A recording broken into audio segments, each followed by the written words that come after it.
and I come from Anglo-American, and I am also the deputy chairperson of Women in Mining South Africa.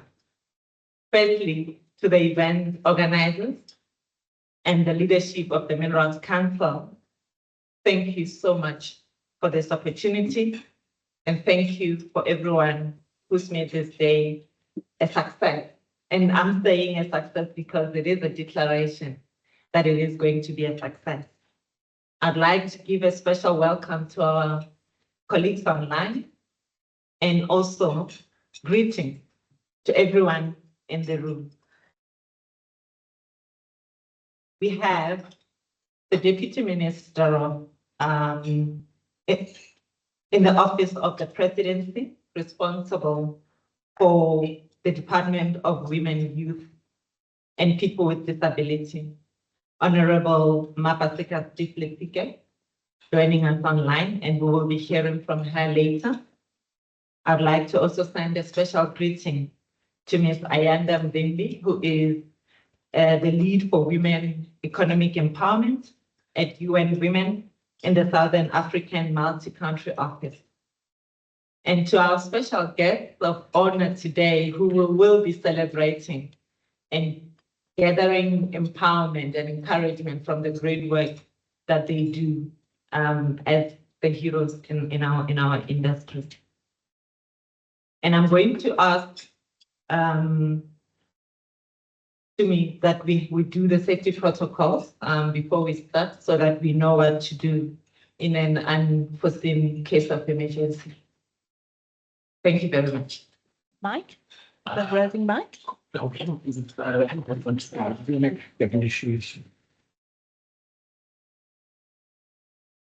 morning, everybody. The Country Club does not expect to have any emergencies today, but if in the unlikely event that one were to occur, please note that all these doors are open and fold outwards, so we can just push against them and exit the building, and then be out in the garden where we will then check if everyone is there or not. There is a medical doctor in this room if anyone were to fall ill. And the Country Club also has first aid personnel on site if anyone were to feel ill during this event, which I'm sure you won't. Thank you. Thank you very much. If you could just give a round of applause. As we've heard, no emergency drills. If you do hear an alarm, it is a real emergency. And I'm sure sending a WhatsApp will not be the first thing we do. So we will all run out for safety. And I'd just like to add, in terms of some rules of engagement for today, I understand all of us are busy and we've left our day jobs to come here, and it would be great to give our full attention. We owe it to ourselves and to everyone who will be climbing the podium to give an address. And it's going to be great also to hear from you later on the insights you are gathering from all our speakers. And first up, we have Colin Smith, who's going to give us opening and purpose for the day and opening remarks. And he's the head of human resource at Northern Platinum, and he has held the position since 2014. 2014 doesn't feel like it's a long time ago, but believe it or not, it's over a decade. And before joining Northern Platinum, he held the position of Group HR Executive for operations at Implats from 2007 to 2013. He sits on several boards, including that of the Platinum Health Medical Scheme, the Lebone College of the Royal Bafokeng, and Specialized Services Group.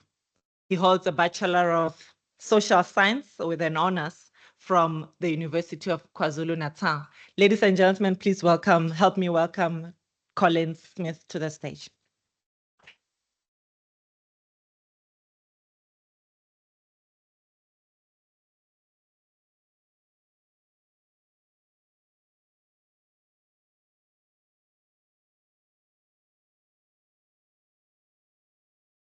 Good morning, everyone. Good morning to the Honorable Deputy Minister, Paseka Letsiki, Good morning to esteemed guests. Good morning to Minerals Council staff. And good morning to the rest of us who have come to enjoy the day, including the heroes that will be named later this morning. But most importantly, thank you to all the inspiring women that are here today. And welcome to the International Women's Day with the theme Accelerate Action. And we'll be looking particularly, I'll focus on women in mining, or I'll say a few things related to women in mining, as that's our industry. And we'll also just talk briefly about the 30th anniversary of the Beijing Declaration and Platform for Action.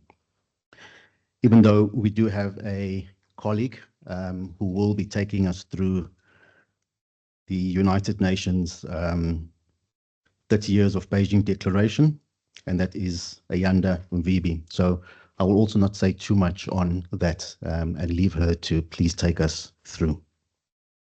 I've got a few words prepared, and I'd just like to go through them. So it's a great privilege to stand before you today on this International Women's Day, a day dedicated to honoring progress and achievements and the continued fight for gender equality. This year's theme, Accelerate Action, is not just a call to celebrate how far we have come, but also a call to push forward with urgency towards a future where gender equality is not just an aspiration, but it's a reality for all of us.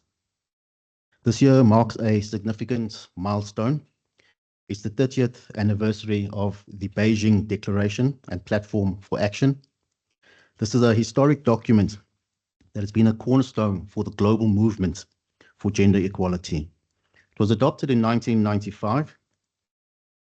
The Beijing Declaration outlines critical actions needed to advance women's rights in areas like health, education, the economy, and political participation.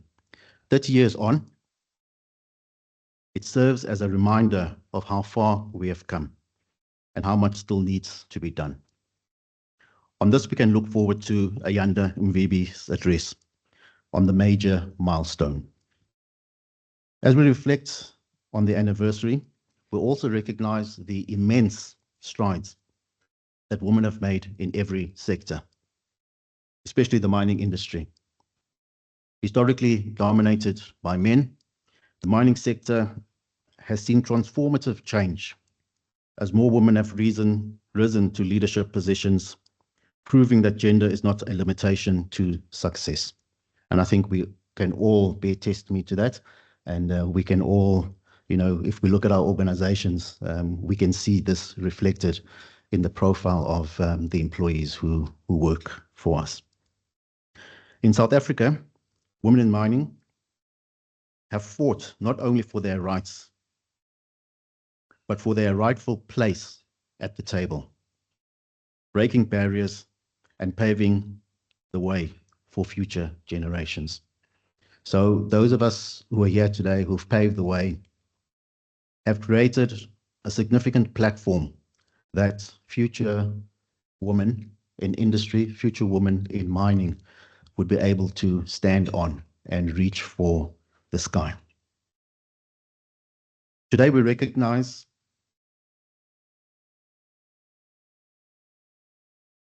we are not just celebrating, the women who have carved their paths in mining, but we recognize the immense contributions that these women have made in breaking barriers, challenging stereotypes, and accelerating transformation in the entire industry.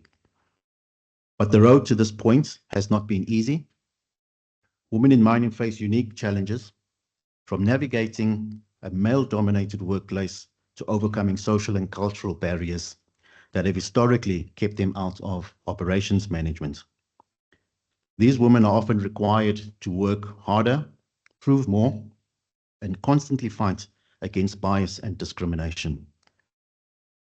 They continue to persevere, not only in their own advancements, but to uplift uplift the entire sector. Their insights, experiences, and leadership are invaluable assets that can drive innovation, sustainability, and progress in our sector. And again, I think when we go through the safety heroes, all of this will come through when we have a look at the nominees who are being celebrated today. The theme for this year's International Women's Day is Accelerate Action, and it calls on all of us, both women and men, to move faster towards gender parity in all industries, including mining. It's not enough to simply recognize the achievements of women in mining, but we must accelerate efforts to address the challenges they face and create an environment that fosters their growth and success. Accelerating action requires collective effort, accountability, and commitment to transforming the industry. In alignment with the Minerals Council's of South Africa's 7 foundational measures, and I think these are measures that we are all familiar with. They've provided the framework for women in mining over the past couple of years, and a lot of what we've achieved at an operational level as well as a strategic level when it comes to women in mining has been centered around these 7 foundational measures.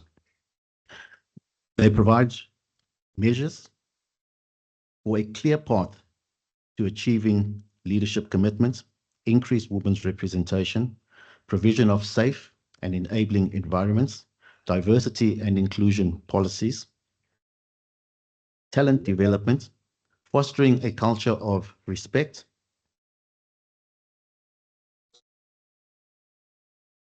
accountability through monitoring and reporting. And I think all of us that have participated in the Women in Mining Leadership Forum can really bear testimony to the accelerated action that has come as a result of the 7 foundational measures. You know, these are measures that are discussed at the highest office bearer levels within the industry. And I think that is a sign of the industry's dedication to pushing women in mining and making sure that in terms of representation, women can be found at all levels of mining companies, be it in operations, be it at executive levels, or be it at the board table. These measures are not just guidelines, they're a call to action that serve as a strategic framework to address the inequalities women face and ensuring that women are empowered to be leaders and innovators in mining. It means closing the gender pay gap, providing better access to education and training for women in the mining sector, and creating safe and supportive environments for women to thrive. It means encouraging more women to take on technical and leadership roles in the industry, from engineers to geologists to mine managers to executives. And again, I think over the years, we've seen the progress of women through all of these disciplines within the industry. As we commemorate the 30th anniversary of the Beijing Declaration, let us use this moment to renew our commitment to the principles of equality, justice, and empowerment. Let us look at how far we've come, but also how much further we need to go. And there's definitely still so much that we can all do. To the women in the room and across the mining sector, you're trailblazers and change makers. The ones who are leading the way for the future of women in our industry.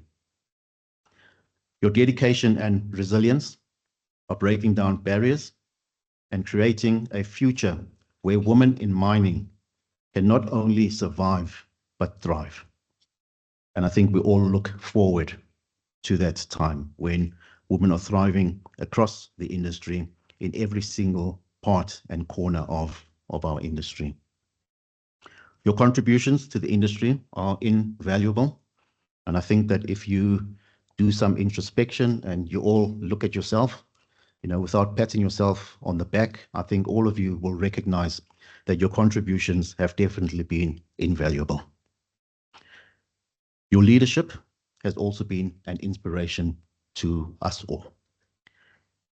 To the men in the mining industry, your support is crucial. Gender equality is not just a woman's issue. It is an issue that requires the active engagement and support of all of us. Let us work together to create a more inclusive and diverse industry where everyone, regardless of their gender, can succeed. To the next generation of women in mining, the future is yours. And I don't say that just lightly. The future is definitely yours. And we're seeing that happening today already. The path is being paved for you by strong women before you.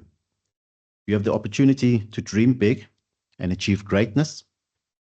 And there is a growing community of women and men ready to support and empower you on your journey. I wish each of you, whether online or present in the room, a phenomenal day where your greatness is recognized, honored, and celebrated. So happy International Women's Day, and thank you for the opportunity to address you this morning.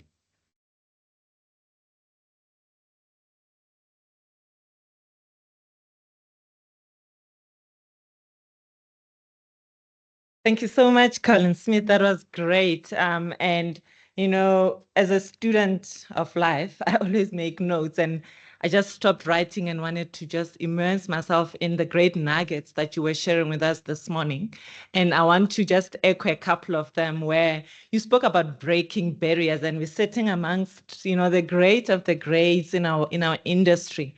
And because our minds usually work on evidence, I want to remind you of one of the greatest women in our lifetime, who coincidentally around 30 years ago as well went underground in disguised as a man at the foot of Kilimanjaro. And she worked underground for over 10 years, everyone thinking she's a man. They actually called her Uncle Hussein. Her name is Pile. And she had ran away from an abusive marriage.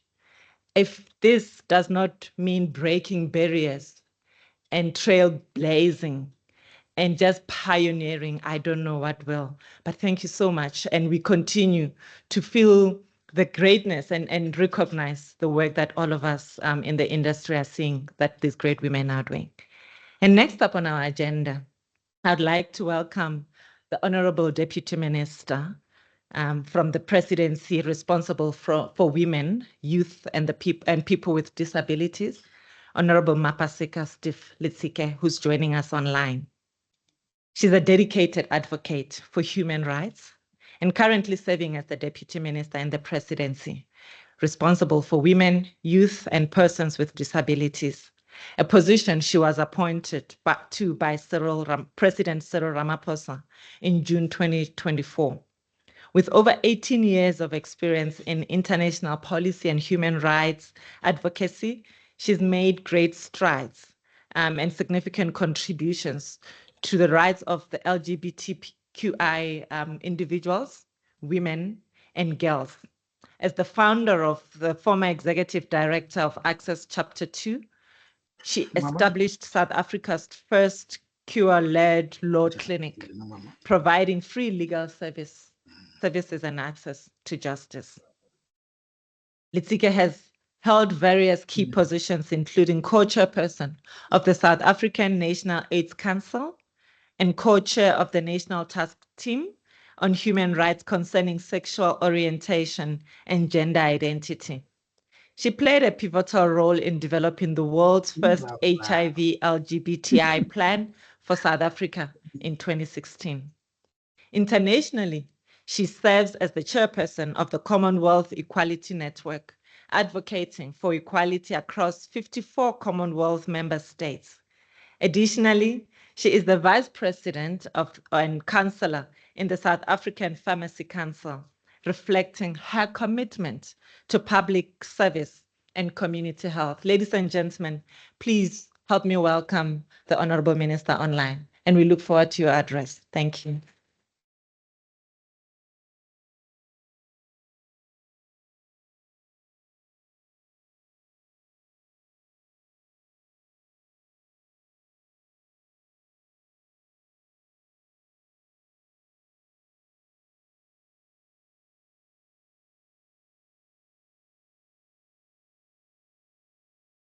Okay, ladies and gentlemen, please bear with me if the DJ could just play music for a moment. I don't know if we have the DJ.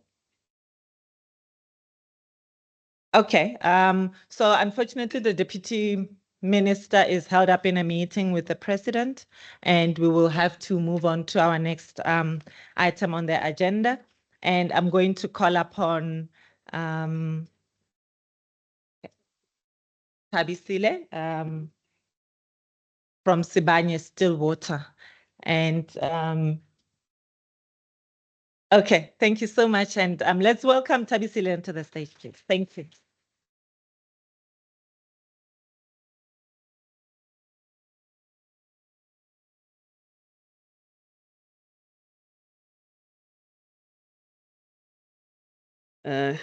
Good morning, ladies and I'm counting the gentlemen quickly.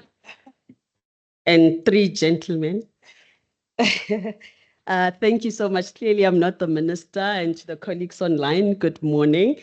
Yeah, women are very agile. So today I'm going to try to be as agile as the women today. So thank you so much for the opportunity to join you today. Close to 30 years ago, I joined the Commission on Gender Equality. At that time, we were very optimistic about creating a South Africa where gender equality would be achieved in our lifetime. Little did I know that 24 years ago, I would step into the mining industry, the industry when we started working on policy and looking at issues of gender mainstreaming and inequality, we believed would have been the hardest to crack, because at the time, we didn't believe that there was the will and the practicality for that to happen in the industry. Today, on the 6th of March, 2025, I'm sitting in a room full of women. The story is completely different. For those who were with us at the dingy building that the Chamber of Mines used to be, like those who remember going into that dark basement, you will remember that women were few and far in between. I sit there here close to 30 years later, and it's apt that we are reflecting on the Beijing Platform of Action and say the mining industry has done it. It doesn't matter how big the success looks, but the industry has done it. And I think today, as the women sitting here in this room, and the men, thank you, sir, and the many men who've actually opened the doors for women like myself to be in this industry, together we've made it. I don't know, and the people will reflect today that we've made 5% achievement, 6% or 100% achievement. But in my book, success begets success. And the steps that the women before us have taken are beginning to bear fruit. Because as I speak here today, we've got women engineers, we've got women CEOs, we've got women in various aspects, and women are now running this industry. The question is, what type of transformation do the women of South Africa who are now running this industry want? You can only make that change that you want as the women in this industry. So I sit here today and I'm very hopeful because I'm closer to my retirement, where I'm beginning to say, when we first arrived, we were visitors. I do not believe we are visitors today. Can we now craft new chairs, craft policies that enable younger women to come to work? Because we now know, as women in this industry, that baby care facilities are required. In my days, you had to choose being a successful woman or a mother. I believe as the women who are now in this industry, since they are CEOs, executive, and in boards, maybe we should restructure how this male-dominated industry was set up so that we can find ourselves in it, rather than believing that we should be fighting for transformation on the sideline. I believe that COVID gave us a new opportunity. In my mind, and I recall as a young woman in this industry going to meet the people who are designing the Hilti drill. At that time, there was a study that said, how do we design a drill in such a way that women can use it? I believe with 4IR, and now we're talking 5IR, that is now a possibility. we probably don't even need RDOs anymore. We need women sitting there at the back, computer managing how the rock is drilled, computer managing how we are plugging those holes and how we are blasting, because we are already doing centralized blasting, which means the industry is ready for the change. The question is, are the women in this industry ready for the change? But for what we are here today, I wish to borrow on the words of what President Ramaphosa said recently, and I'm trying not to be controversial as I say this. We will not be bullied. And of course, you would have heard the words of our own CEO, Mr. Froneman, saying, stay true to your north. As Sibanye-Stillwater, our sustainability journey of staying true to our true north is exactly what we are seeing in the room today. The many women and men and the heroes that will be celebrated. No. They called it heroes. Can I call it sheroes? And I know it's not the right English, but I come from the Bantu education, so I can call it sheroes. The many sheroes that we are celebrating today are embodying the industry's commitment to go beyond the call of duty, to ensure that we continue to make this world a better place. Our view as a company is simple. Sustainability is doing business in such a way that the outcomes are good for people and for the planet. I do not think anyone in this room today doubts the transformative power of industry.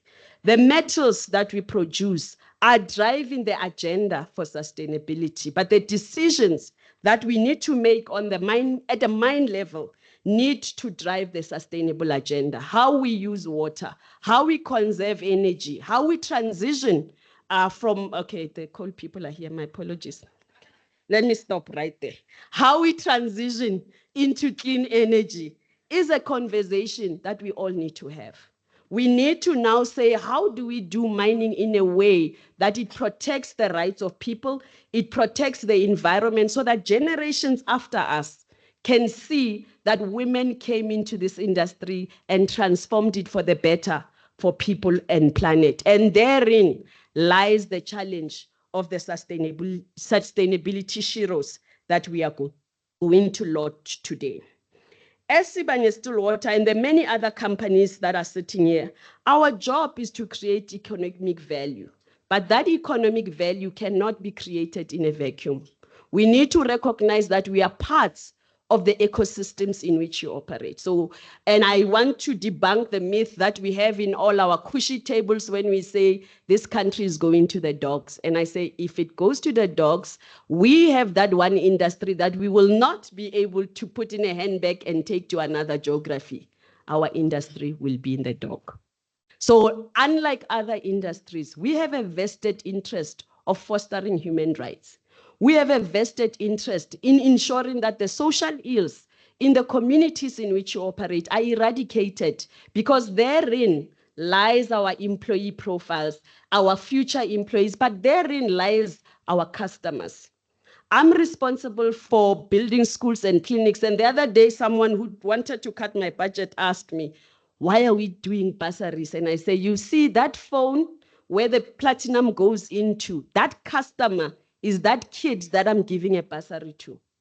Because if he doesn't get to be economically active, the phone that they have to buy where we put our metals, the screens that we are talking about that are made out of the metals, the rings that people are marrying about, if they don't have the economic power to buy all of those things, we don't have an industry.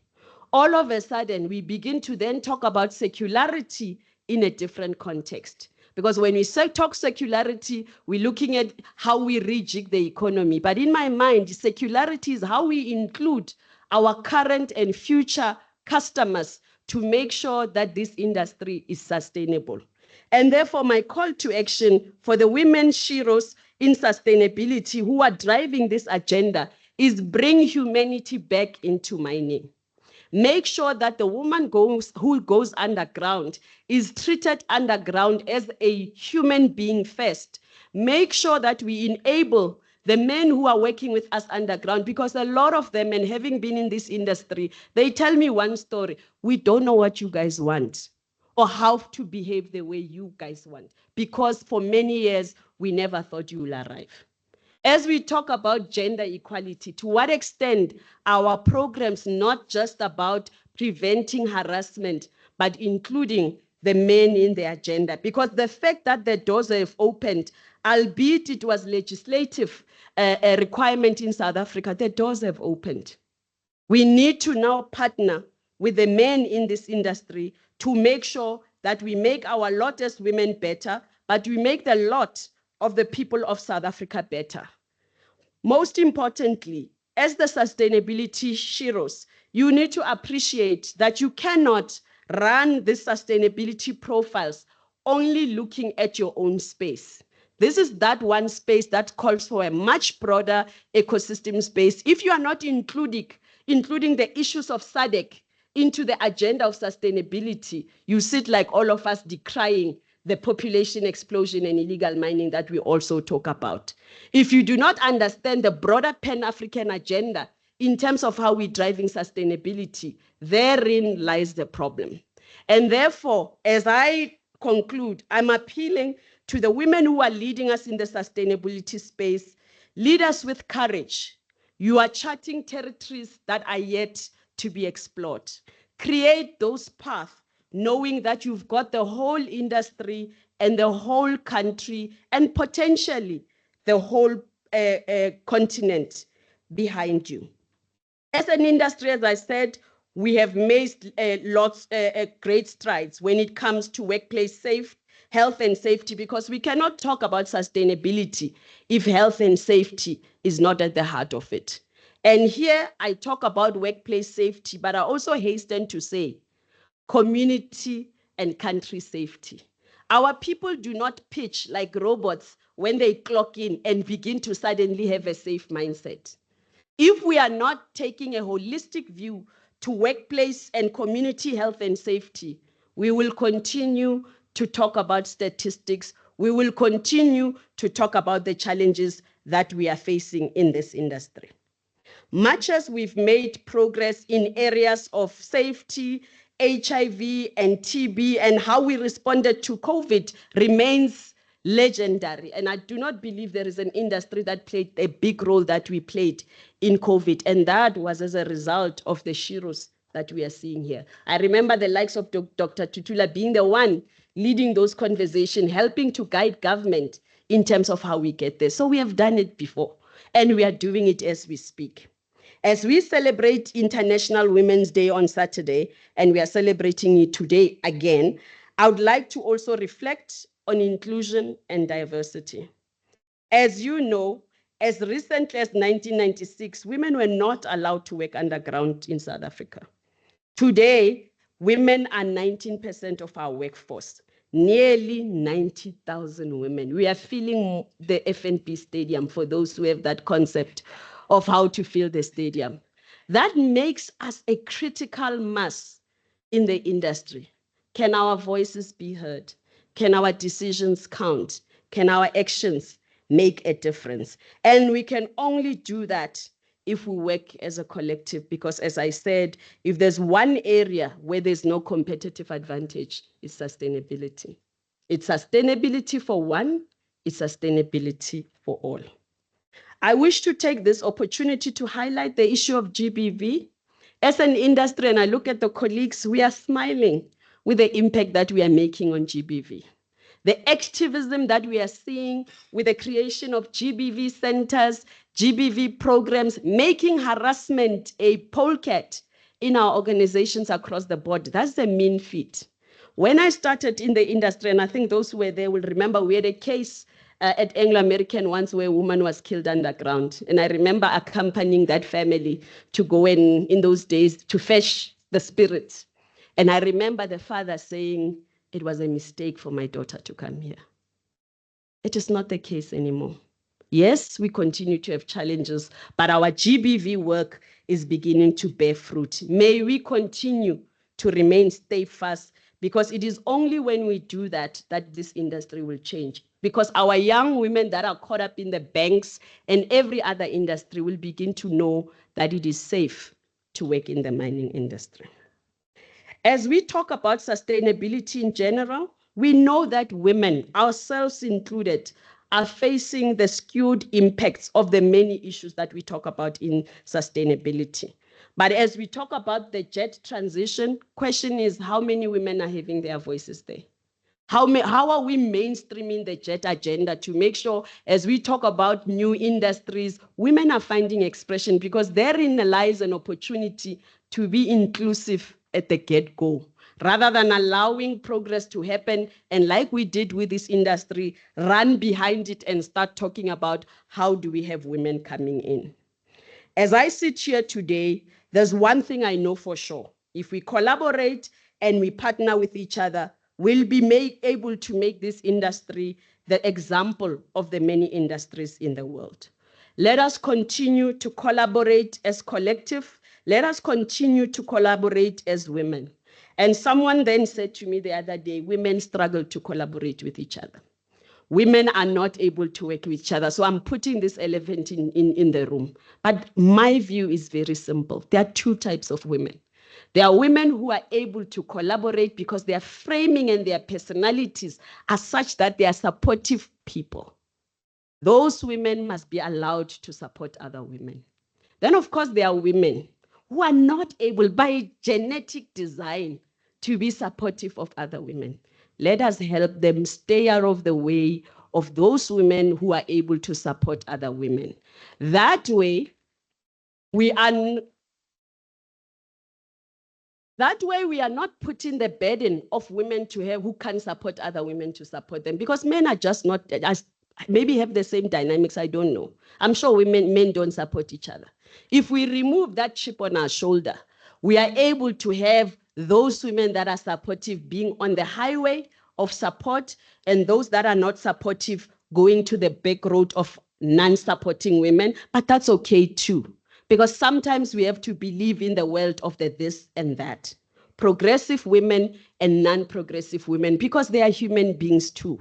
So the added narratives that we need to change 30 years after Beijing, because as I tell people, I was in the gender movement. The other day I asked, why are we still talking about the same thing? Our reality is not hitting. That we cannot continue to try to solve the problem the same way as Einstein say and get different results. So the sustainability heroes are those women who are supporting other women, and I'm calling for the other women on this industry to support them going forward.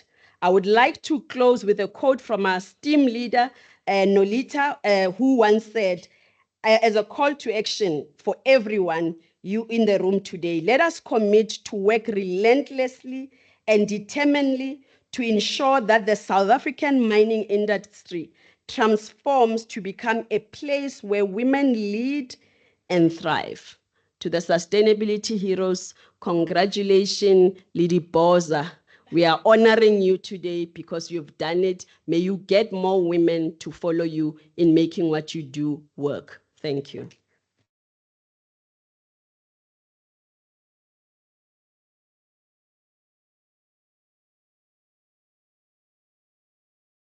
I think we need to give another round of applause. Thank you so much, Mam Tabile. And I don't have enough mukholokwane to express what's going on in my head, in my body right now. Thank you, thank you, thank you. And it would be a big injustice if I let all of us go home without knowing what just happened, who was here. I mean, the stage is on fire. My body is full of, I'm getting the chills because you've just challenged us. And we've just heard from Mam Tabile Humo. Google, thank you. Otherwise, I'd go home wondering, how do I know who she is, where she's been? Because she's just taken us back 30 years ago, and this is who she is. She is an accredited public relations and communications specialist and a PRISA fellow with 20 years experience in the public and corporate sector. She is past president of the Public Relations of the Public Relations Institute of Southern Africa, and executive committee member of the World Communication Forum Association. She's currently the executive vice president and head of stakeholder relations and social sustainability at Sibanye-Stillwater, and has worked in various capacities in the corporate affairs environment at the University of South Africa. You can hear education. Yeah. And the United Nations High Commissioner for Refugees, Commission for Gender Equality, and Anglo-American Platinum Limited. So she knows what she's talking about. She has done it.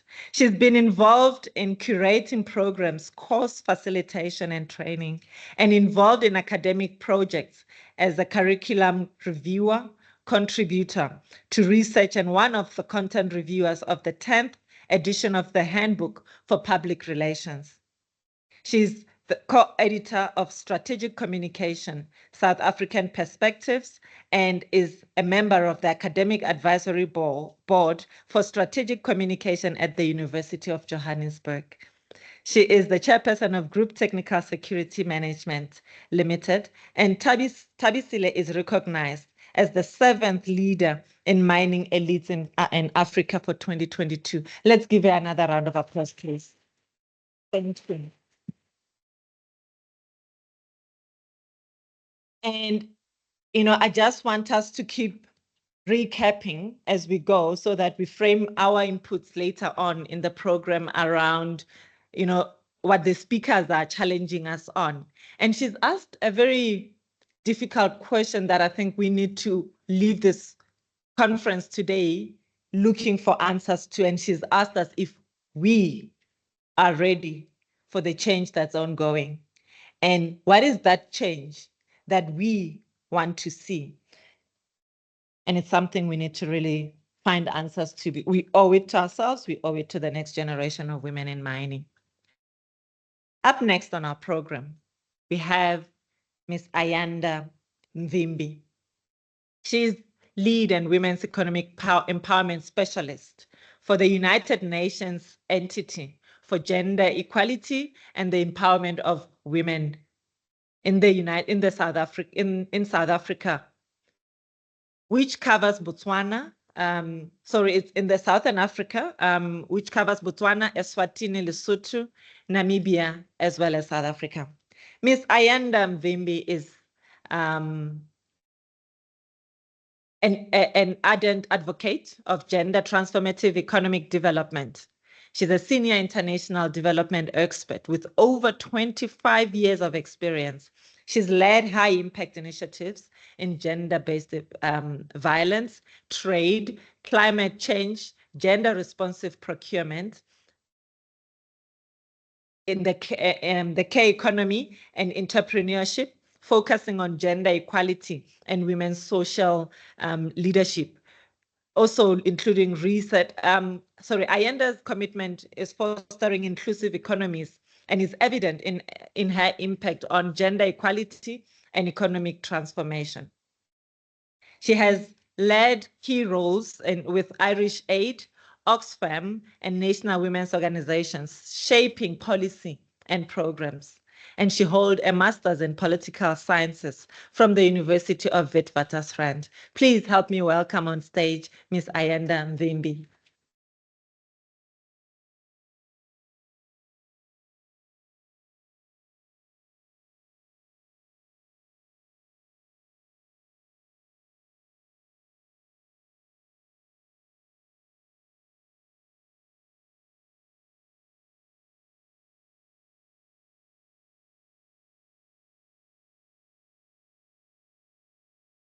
Good morning. Happy International Women's Day to all. I want to acknowledge Honorable Deputy Minister Steve Litsike. I'm also standing on the protocol, but I want to do a special recognition to women in mining sustainability heroes. Sheroes, should we say sheroes? Yes. And I want to thank the Mining Council for inviting you and women to be part of this place today. As you all know, this week, but on Saturday, we're marking the International Women's Day. More than ever, it is pertinent point and a critical point for us to galvanize our energies for all women and girls, their rights, equality, and empowerment. As you know, and it has been said today here that this 30th anniversary of the Beijing Declaration and Platform of Action, which is a global agreement that was adopted in 1995, aimed to achieve gender equality and empower women and girls. In 1995, the world made a promise. Women's rights are human rights. The promise came to life in the Beijing Declaration and Platform of Action, which then was a groundbreaking framework for gender equality, which is still the truth today. This promise of equality made by world leaders to all women and girls was bold, historic, and revolutionary. Now in 2025, the promise is slipping away. This year, as UN Women, our message is clear. We refuse to step back. We march forward for women's rights. Today, UN Women released the report, which you should find in our website, the Beijing Plus 30 report. Our executive director, Sima Bohao, has said that we understand today, as we did then, that a gender equal world is both possible and within reach. If we act decisively and we address the known challenges, we will be able to overcome the current crisis. And although gender equality is one of the most pressing challenges of our time, it also presents an unparalleled opportunity to transform societies. This 30th anniversary offers us a chance to reflect on progress and accelerate action. At UN Women, we have seized this opportunity to engage with all our partners, including yourselves, on their experiences in order to inform the next phase of our efforts. And the report, as you will see when you read it, it really highlights pivotal steps that have been achieved. It also talks about the major stumbling blocks, and it acknowledges a world that is in crisis, combined with COVID and the current crisis that we all have. And also, it affirms that equality must reach all women and girls. So the question that we should be asking today for the mining sector in particular is whether we are making progress. And the speaker before me asked a very pertinent question about what type of transformation will require to move things forward. So we know that the world is more equal. There are more girls in STEM in school and in STEM education. We've seen, in particular in the mining sector in South Africa, more women breaking barriers, rising to power, and reshaping the industry. And however, there are more other things that we need to really pay attention to, as data, when you look at the data in the mining sector, suggests the issue of gender-based violence and sexual harassment that the previous speaker mentioned, Mayor Thabisile, the issue of, we've seen notable growth in the mining sector in the issue of overall representation of women in the sector, the occupational leadership, access to business opportunities. But we also need to ask ourselves this question. In 2024, the mining sector contributed to about 432 billion to the GDP of the country. We need to ask ourselves this question. how much of that went into the hands of women. Because if we cannot quantify that, we cannot count it, we cannot track progress, we cannot talk about transformation in the sector. We know from the data that is available that in all the spheres of the mining sector, women have not surpassed 30% mark. Some much more lesser, some around 28%, and there might be one or two that has surpassed just over 30. And that's a big challenge for this sector. How do we ensure that when we reflect on this, we galvanize our expertise, our different roles, our leadership, to ensure that we can translate the transformation, the progress into numbers. So out of the 432 billion, we can easily count and say half of that went into the hands of women, for example. We know that today we're operating in a world where backlash against gender equality is growing. And for 20 years, the gender gap in labor force participation has remained stagnant. And I mean, you can also mention the issues of climate change and the impact that has in particular in the mining sector. But also we have emerging technologies that Meta Basila spoke about that are in this space and you could use to drive this agenda. So what is really important is to put in place and track gender responsive policies and the advancement of actions to implement commitments to drive gender equality in our space. I want to try to conclude by really asking this council to really ponder on the few questions that are important for what we need to put in place, what we need to emphasize upon, and what we really need to focus on to ensure that the mining sector becomes a site of transformation for gender equality and women empowerment. And there are specific indicators that I really want you to and encourage you to think about so that as part of what resolution you come up with today, you can speak about how you're going to fast track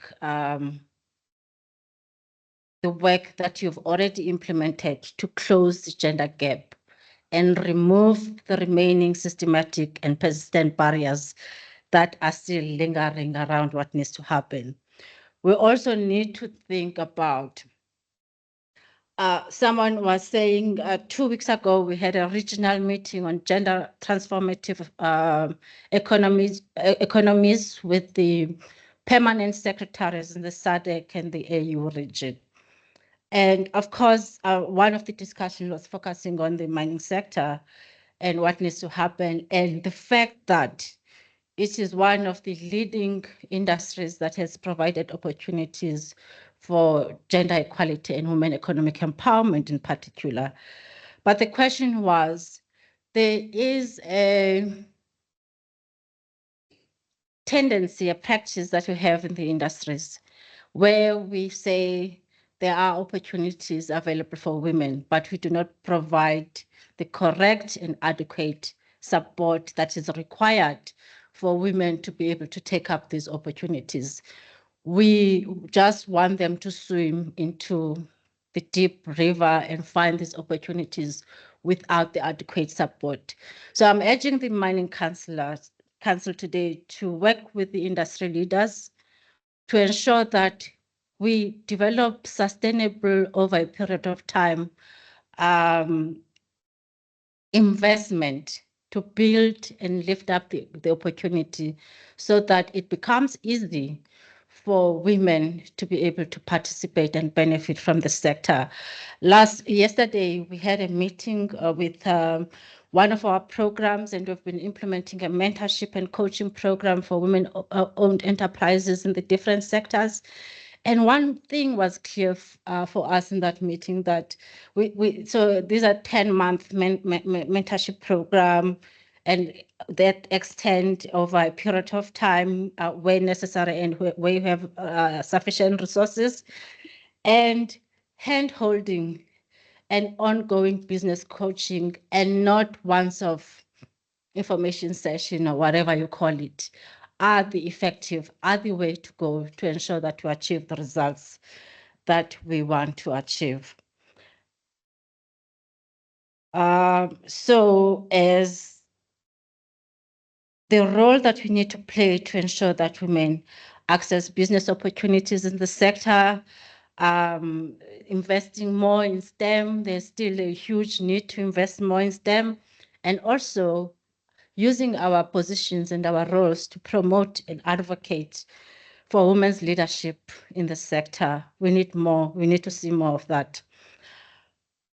I want to encourage you to join UN Women's Global Campaign for all women and girls. Join us in rallying a cry for action on 8th March, the International Women's Day. We will be judged not by our words, but our actions, because gender equality is the way forward, not just for women, not just for girls, but for the future of humanity. Let history remember 2025 as the year we refused to back down, the year we stood our ground, the year we finished the fight. We will not stop until we achieve rights, equality, and empowerment for all women and girls. And we will win. As Mayor Tabisile has said, let's fill up the stadium with this call. Thank you very much.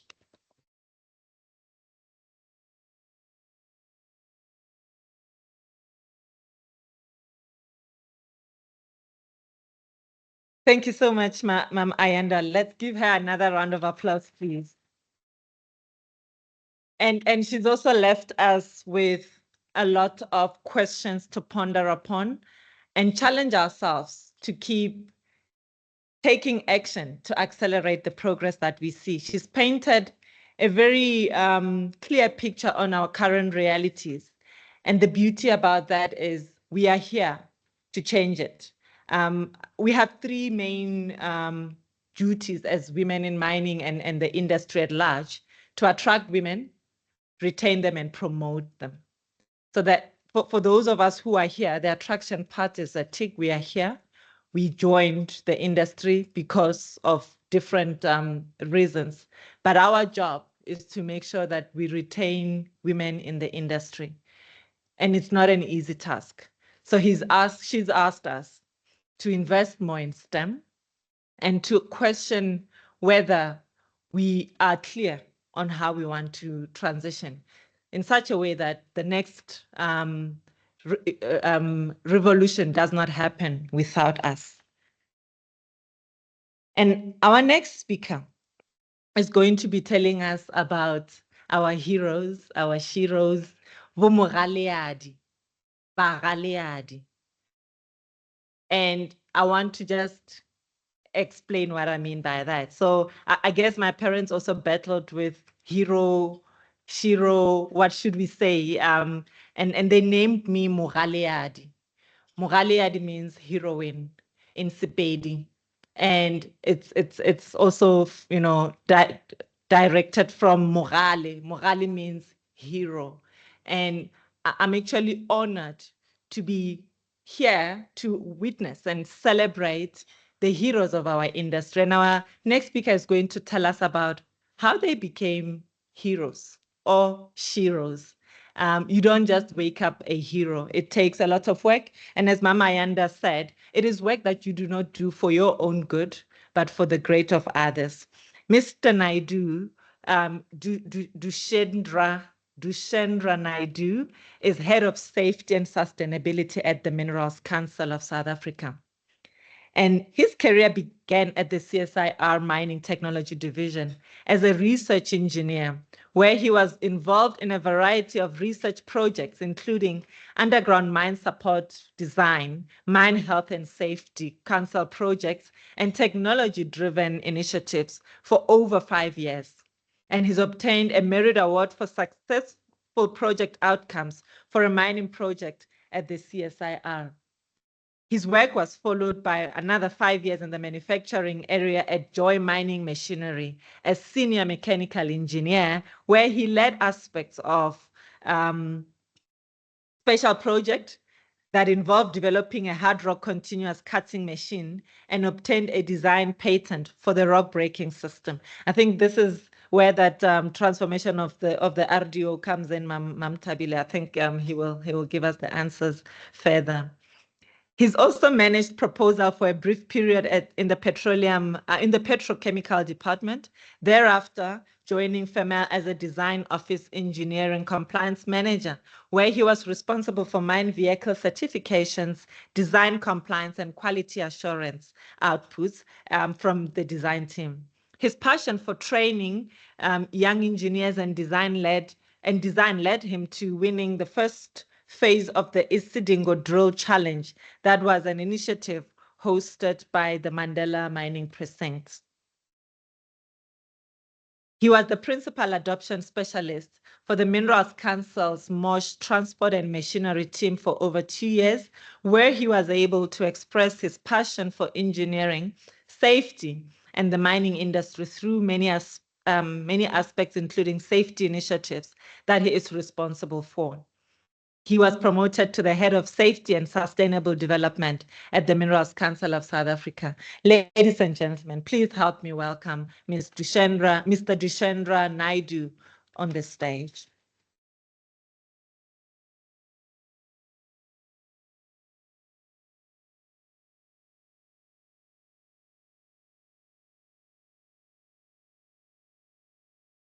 Thank you very much. Good morning, esteemed guests, colleagues, and most importantly, the phenomenal woman we are here to celebrate today. It is an honor to stand before you on this special occasion, International Women's Day 2025, as we recognize the remarkable contributions of women in mining, particularly those who have driven sustainability forward in our industry. Mining, as we all know, is not just about extracting minerals from the earth. It is about building a future that is responsible, resilient, and sustainable. And women in mining have been at the heart of this transformation. Today, we shine a light on the sustainability heroes, trailblazers who have gone beyond the call of duty to embed sustainability into our operations, our communities, and our industry's culture. I had the honor of being part of the adjudication committee and had the privilege of reviewing the stories of our sustainability heroes. I'm not going to steal the thunder on that. I think we have a program arranged for displaying the video that showcases all of these wonderful activities that our heroes have been involved in. And what struck me most with this was not just the achievements, but the unwavering commitment to impact, whether through advancing environmental responsibility, championing social inclusion, or driving ethical and innovative practices. These women are not just contributors, they are change makers shaping the future of mining. At the Minerals Council, we remain steadfast in our commitment to advancing women in mining, ensuring that they have the platform, the support, and recognition they deserve. However, today is not just about awards, it is a call to action, a call to strengthen our collective resolve to create an industry that truly embraces diversity, equity, and sustainability. To our sustainability heroes, a very, very heartwarming congratulations. Your leadership and passion inspire us all. May your impact continue to pave the way for many more women to follow. Together, let's mine with purpose, let's lead with responsibility, and let's build a sustainable legacy for generations to come. Thank you very much.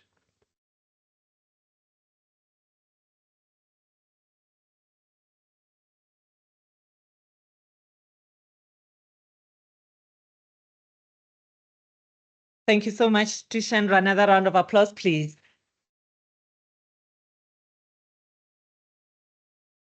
And it's a great honor for me to welcome the Deputy Minister online, Ms. Mapaseka, Honorable Mapaseka Steve Litsike, who's going to give us an address also focusing on women challenges and the progress we've made so far. Please, let's welcome her. The stage is yours, Minister. Thank you so much, Program Director, Messi Abele. We appreciate you, Colin Smith, for the warm welcome in your capacity as the Deputy Chair of Minerals Council, Women in Mining Leadership Forum. Let me send greetings to all colleagues representing various government departments, multilateral institutions, organized labor, and affiliated organization of the Mineral Council of South Africa. Distinguished guests, I am really sorry that I could not join you in person due to the pressing responsibility of work. We joined the President, His Excellency, Mr. Ramaphosa, at the District Development Model Site visit in Johannesburg. And it is why I'm not there in time to join you in this most important event. However, I am honored by this wonderful opportunity to join the reflections this morning on the gains achieved in the struggle for the emancipation of women before such a beautiful crowd of women who are in this session, women in all their diversity, who really join the efforts globally to celebrate this moment. 2 days away from the 50th, we are 2 days away from the 50th commemoration of International Women's Day under the theme for all women and girls, rights, equality, and empowerment. Our reflections this morning are just a most significant importance this year that marks the 30th anniversary of the Beijing Declaration and Platform for Action, a landmark global policy document dedicated to advancing women's rights to access and participate meaningfully in all areas of human endeavor, particularly in the mainstream economy and in the levels of decision-making in society. His Excellency, Mr. President Ramaphosa, reaffirmed the commitment of South Africa's government to gender equality in his foreword introducing South Africa's country report on the implementation of the Beijing Platform and the declaration itself, when he penned, and I quote, "Sustained, inclusive, and equitable economic growth and sustainable development can only be realized when all women and girls in their diversity have their full human rights respected, protected, and fulfilled," close quote. Any effort at engendering the socio-economic development of our nation will prove fruitless while women continue to operate on the margins of the mainstream economy. And we are subjected to the atrocities, levels of gender-based violence and femicide, hate crimes, and various injustices which strip women of their dignity. We will not win this war against poverty, inequality, and unemployment when half of our squad remains benched or is violated. Program Director, as we reaffirm our collective commitment to the journey towards the total emancipation of women as an apex priority by all social formation of the iterations, we must be alive to the deeply ingrained patriarchal markers of misogyny, of sexism, of homophobia, which continues to systematically exclude women from male-dominated industries such as mining. Women continue to be underrepresented across all sectors of the mainstream economy, facing challenges that affect their recruitment, retention, and advancement. It is not acceptable that South Africa's mining industry has a lower representation of women at 15% as per the mineral, compared to countries like Australia at 17%, Canada at 16%, as articulated by this very council. The road ahead is long, and it requires resolve and action should we hope to change the status quo. As the journey towards true gender equity, sustainability, and inclusion is male-dominated industry is far from over. So, distinguished guests, we must acknowledge the women in mining, particularly in sustainability role, who are not only breaking barriers but reshaping the future of this sector. As is the case with history, women's contribution continue to be unrecognized and our challenges persist. It is imperative that we move beyond aspiration and commit to tangible action that will uplift women, especially those in underserved communities. These women are not just employees or suppliers of goods. They are leaders, visionaries, they are qualified, they are smart, and they are change makers. Women in the Mining Sustainability Heroes Initiative highlights exactly that. Individuals who are driving real transformation through innovation, leadership, and community impact. They are proving that sustainability is not just an environmental concern, but a people-centered mission towards gender equity, economic empowerment, and long-term industry viability. We must therefore acknowledge the women in South Africa's mining sector who have emerged as pivotal figures in promoting sustainability, championing environmental stewardship, and advocating for community rights. Notably, amongst these women are Margaret Goga Molomo, a prominent environmental activist from Masodi village in Mukopane, Limpopo province. As chairperson of the Mining and Environmental Justice Community Network of South Africa and coordinator of the Kopano Formation Committee, she has been instrumental in defending communities against unauthorized mining activities. Her efforts have focused on ensuring that mining operations do not encroach upon agricultural lands or ancestral grave sites without proper concern, thereby safeguarding both environmental and cultural heritage. Amongst others are also Bridget Hadebe, is recognized as one of Africa's first Black female mine owners and operators. She founded Makau Mining, a company involved in the exploration and production of platinum, gold, and chrome.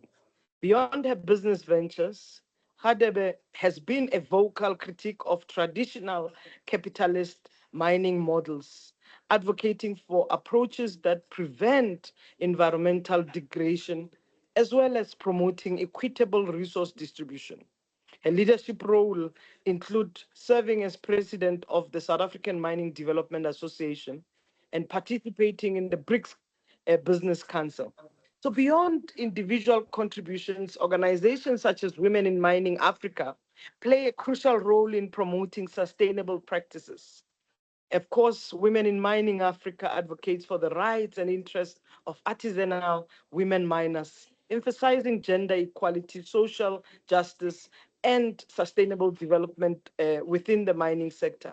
Their mission includes removing children from mining sites and empowering women through education and resource provision, fostering a more inclusive and responsible mining.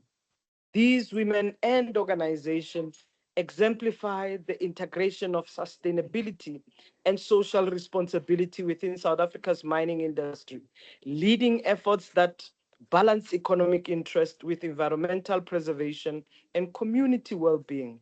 This for us as a country is quite critical as we advance economic growth, as we focus on how we can create job opportunities, particularly for women as well as young people in their diversities. It is quite crucial that this sector joins the South African Development Plan and Development Agenda that will help us to deal with the triple threats of unemployment, poverty, and inequality. And indeed, the examples that I have laid has an opportunity to move us forward. But we can only do this if we deal with some of the successes and upscale them, but also face the significant challenges that remain as an endeavor to ensure the inclusion of women in male-dominated industry. What we need to also deal with is issues around the gender pay gap that persists, particularly in high-paying male-dominated industries. We also need to focus on the workplace harassment and biasness that still deter many women from pursuing careers in fields such as in the mining sector. We need to look at the limited access to capital and funding that restricts female entrepreneurs from scaling their businesses in male-dominated markets. We have to look at societal stereotypes and cultural expectations that continue to discourage young girls from aspiring to careers in these industries. I'm saying this because the mining sector is one of the most important sector, not only just for South Africa, but for Africa, because many of these minerals are embedded in our lands. And when we open up the rooms of opportunities, we can ensure that both men and women in their diversity can thrive and also can enjoy the sector as it brings just about opportunities beyond profit. So in this sector, we have a room for innovation and we can do more. Industry leaders, your role is crucial. It is time to accelerate efforts in mentorship, equitable policies, and invest in safe, inclusive, and growth-driven work and business spaces for women at all levels. This means committing to sustainable mining practices that go beyond compliance, focus on rehabilitation, water conservation, renewable energy, and importantly, building a meaningful social impact ecosystem that every woman from mining towns to corporate boardrooms can thrive, innovate, and lead. We must redefine leadership to ensure that sustainability is not an afterthought, but a center pillar of business strategy. We need more women at decision-making table. If you do not have more, create that opportunity. Pull that chair. Ensure that that chair belongs to a woman and they can thoroughly participate and meaningfully contribute their expertise, their knowledge, and they also can be competitors in ensuring that they create just about change. Ensure that we create opportunities for women to shape policies that addresses not just environmental concern, but economic and social barriers that prevent women from advancing in the sector. It is women in the sector that can bring about change for women. It is women in the sector that can also work with men as allies in this very same sector. Invest in women, invest in skills development, invest in digital literacy, invest in entrepreneurship opportunities for women that will create a ripple effect, strengthening families, communities, and broader society. It is also in this sector where we must avoid exploitation of women, or even not recognizing the burden of care, including the unpaid labor that women experience in and outside of this sector. So, Program Director, it is also high time we reconsider how we measure success. We can no longer afford to assess growth solely by production output or profit margins. True success lies in the well-being of the people who make the industry thrive. When we invest in women, we invest in a long-term sustainability of the mining sector. Interventions to increase women's economic agency must consider women's asset portfolios and whether these interventions afford women asset growth to increase women's ownership in the economy through the mining sector. This is not charity. This is not by the way, but a smart and sustainable economics for this sector. As we look forward, we must renew our commitment to the Beijing Platform of Action by strengthening policy enforcement to ensure gender-inclusive workspace, ensure these workspaces are transformed in your planning, in your budgeting, but also in the execution, ensure that our budgeting is gender inclusive. Ensure that it doesn't only just speak about women, but women in their diversity, women from the persons with disability, women who are differently abled, women in the LGBTI sector, women who also represent many other spaces. The space for women can only be enacted if our policy enforcement is inclusive. We must expand mentorship and skills development program, target young girls and young women. We are in the quest as South Africa to look at skills revolution. Join this call and ensure that many young girls and many young women are enjoying the sector. Encourage male allies to actively support gender diversity in the industry.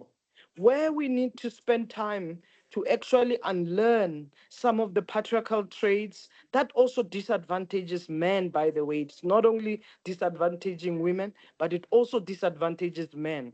There is never a competition between men and women, but both men and women are allies. So where we have to look at transformation, sensitization, but also gender diversity, training and awareness, let's do this even in this industry.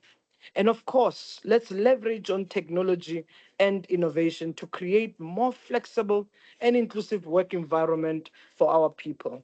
So a sustainable mining industry is one where no woman is left behind. It is one where the voices of women shape policy, guide technological advancement, and lead environmental stewardship. It is one where diversity is not a target, but a fundamental principle. It is about us as South Africa, the fundamental principles that are enshrined in our constitution. What can we be if we don't outlive and make sure that our constitution is a lived reality where there will be just, equitable, and dignity for all?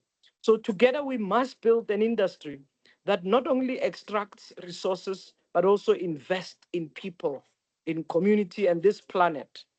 The time for action is now.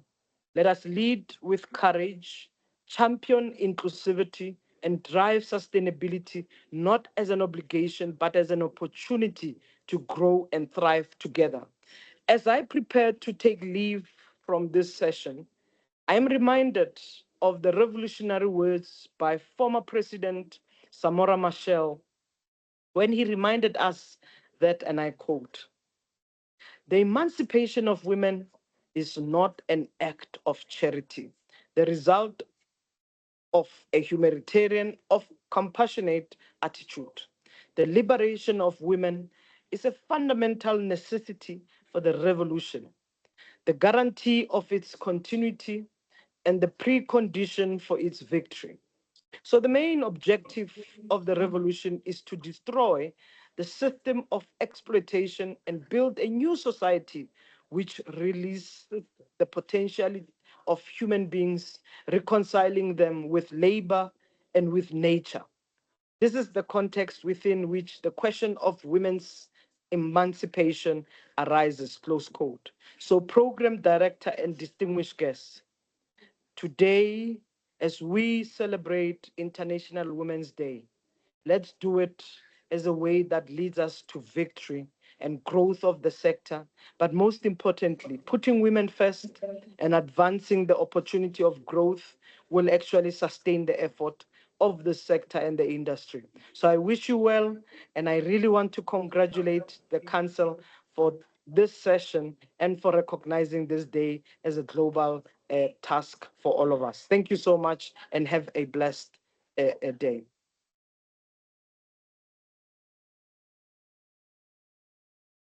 Thank you so much, Honorable Minister. That was a great and empowering address, and we wish you also a blessed day further. And we also want to just take a moment to reflect as you really implored us on the progress that we've made and the challenges and our role going forward. And you spoke about equitable policy, mentorship, sustainability, and this speaks to preserving land, water, and all our resources. But the golden thread I'm getting from all our addresses this morning is also the call to action we got earlier around bringing humanity back. And you spoke about how we need to reconsider how we measure success, and this will be in the well-being of people. And this is how, future generations are going to judge our work. It will be on the well-being of our people, thriving communities, mine ownership that is equitable, and also not leaving any woman behind. And we thank you so much for that. Ladies and gentlemen, it's been a great start to the morning, and I'd like to give you all an opportunity to take a leg stretch, grab a cup of water, and there's, I think, food ready at the back. We'll break for about 15 minutes so we can still wrap up our program on time. And online, we will be back in 15 minutes. Thank you so much.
If we could wrap up,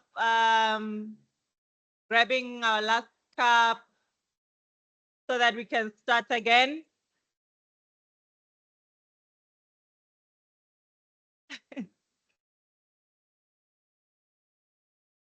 All right. Thank you so much. It always takes a team. And I want us to try catch up on a couple of minutes. We've already lost out on our program so that we can all go back to our day.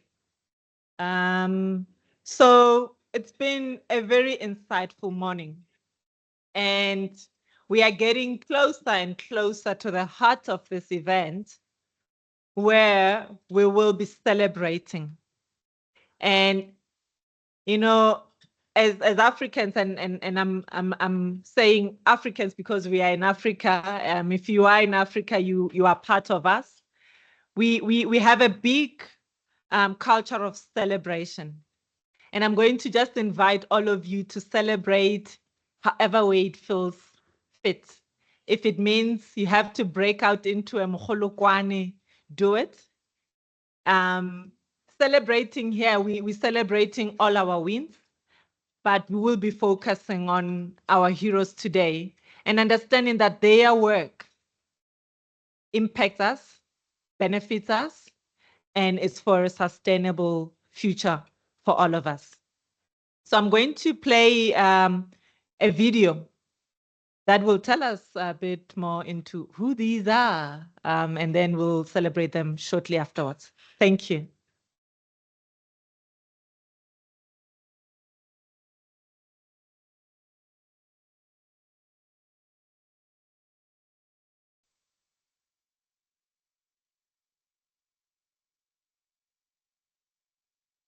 One of the key projects that I led was developing the Implants Water Stewardship Framework and Strategy, which focuses on maximizing water recycle or reuse at our operations and reducing freshwater withdrawals to increase our resilience against water scarcity at each operation and the surrounding communities. In the financial year 2024, this led Implants to achieving a CDP Water Disclosure Project score of A-. It also led Implants to achieving zero water-related incidents and also achieving an above-target water recycled or reused performance. I believe that women play a crucial role in sustainable mining. Their perspectives and leadership can drive innovation and inclusivity, leading to a more holistic and effective sustainability practices. An initiative that I spearheaded was a technological modification on our plant that enabled us to treat water from the typical 500 milligrams per litre of acidity to 1,500 milligrams per litre. This enabled one of our 4 mines to manage their water more effectively and reduce their risk of overflows. The initiative had a significant impact on several areas. It enabled the treatment of leach water from a tailings facility. This reduced stability risks and made it possible for the site to conduct dewatering activities so that the rehabilitation and backfilling could proceed. Women naturally excel in sustainability thinking due to their experience managing homes and families. My operation features an all-female management team and 40% female operational staff, demonstrating the success of a strong, like-minded group of women. So a couple of years ago, Anglo invested about 400 million rand in the COVID and unrest program, which I had the privilege of leading. For example, we gave bursaries to 142 students. We paid back debt for 165 students. On the health side, we worked with the Department of Health at the Eastern Cape and created a mobile clinic that's been used for schools and for the elderly in hard to reach areas. And significant impact came actually out of the gender-based violence program, where we reached over 23,000 individuals with programs to create awareness and to ensure that individuals knew how to access opportunities and help during any time of need.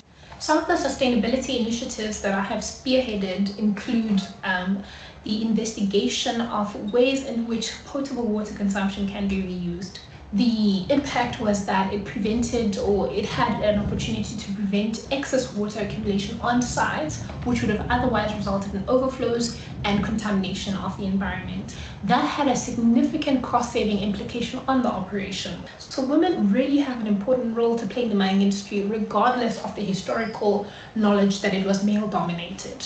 I think that the opportunities are there for us in the mining industry, and that we should take them and make sure that we use them to the best of our ability to ensure that the next girl who's currently in high school, in university, has an opportunity to come also into this industry and play an even better role than we did in our time. In terms of measurable impact, Anglo American's operations outside of Southern Africa are now all supplied by renewable energy. And we have recently closed, as Envusa Energy, 520 megawatts of solar and wind projects, which are currently under construction, and will supply close to 30 to 40% of the Southern African operations requirements. We make sure that we can take disturbed land and repurpose it for potential renewable energy projects. We make sure that we incorporate communities and that we make sure that the investment and jobs created are optimal and having impact. We all have a role to play in sustainable mining, no matter what our gender. But it's about how we harness the ideas and the talents of a diverse team that will lead us to the breakthroughs that we so desperately need. Looking at the current generation of operational leaders, we are all operating at the tail end of non-renewable resources. And what concerns me is the legacy that we will leave behind when mining ceases. At SACMA, I am proud to have run the Coal for Hope initiative, which started in 2019. At the annual Coal Safe conference, funds are pledged and raised in order to help in development of the communities in which we operate. We also unlocked an additional 1 million tons from the implementation of seismic monitoring in the 4 seam workings mining over mined out 2 seam workings. Again, this increase in reserves increased the life of mine, the profitability, and ensured future employment without needing to increase the footprint or adding any additional resources. I'm particularly inspired that Thungela has progressive sustainability goals and we are active stewards of the environment.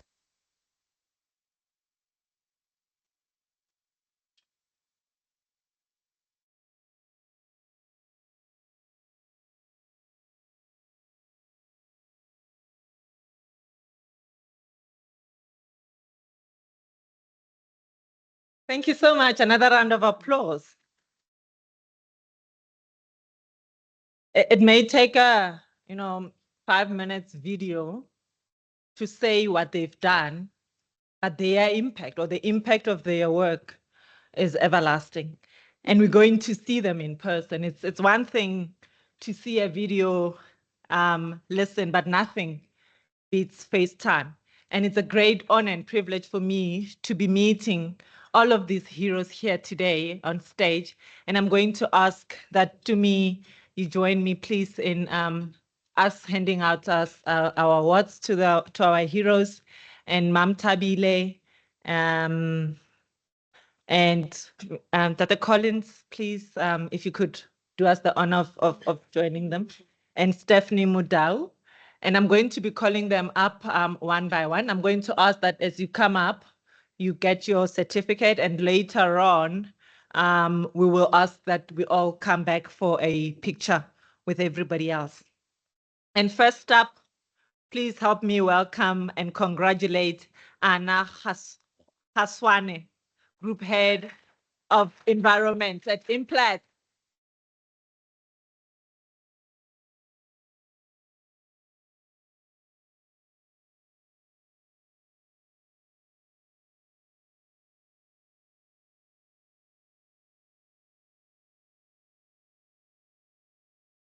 Well done, Ms. Haswane, and we are encouraged.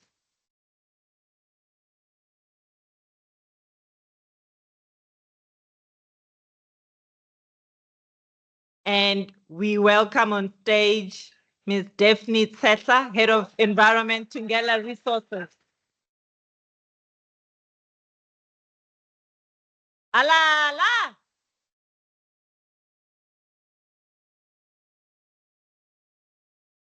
Wele, wele, wele.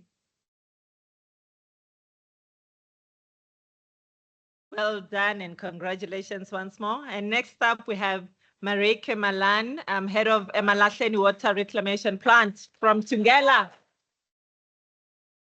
Woo! Yes! Congratulations once more, Marike.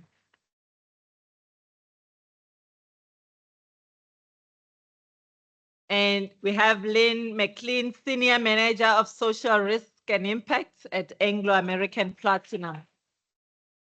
Whoop, whoop.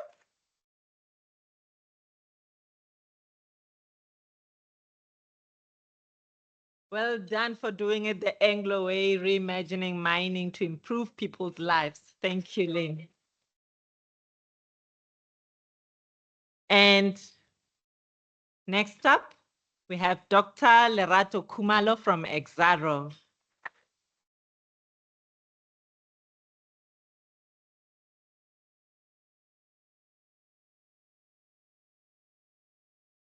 Hala, doctor. Congratulations, Dr. Lerato.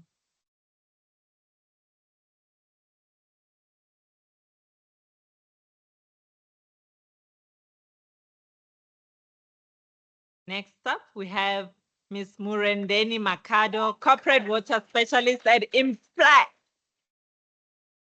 Congratulations and well done to you, Murendeni.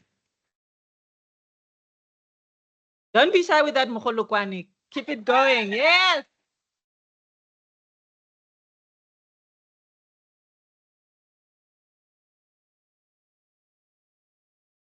And we have Nicole Mason, who's Head of Partnerships and Business Development at Anglo American.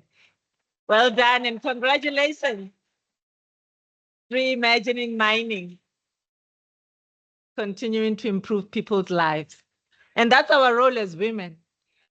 And we are encouraged and empowered to see our heroes here. And next up, we have Nozipo Dlamini, who is Mine Manager and Technical Services Manager from Tungela Resources. Congratulations, Nozipo, and well done. Ala, ala.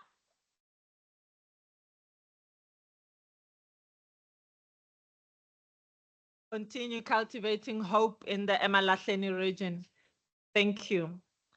And next up, we have Ms. Pilile Ntombela, who's Water Strategy Specialist at Siriti. Ala, la Pilile, ala, la. What would we be without water? What would our earth be without water? Thank you so much for your work.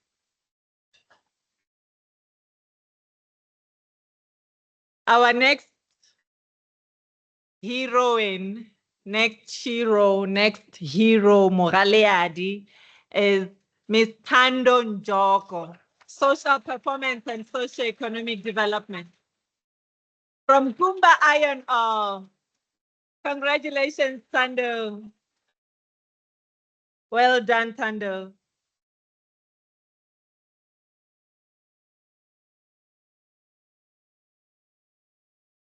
And I know in Kumba, they say the people are the business. And thank you for continuing to leave that Anglo-American purpose. Thank you so much. And congratulations to everybody. Let's give them a big shout of praise. Thank you.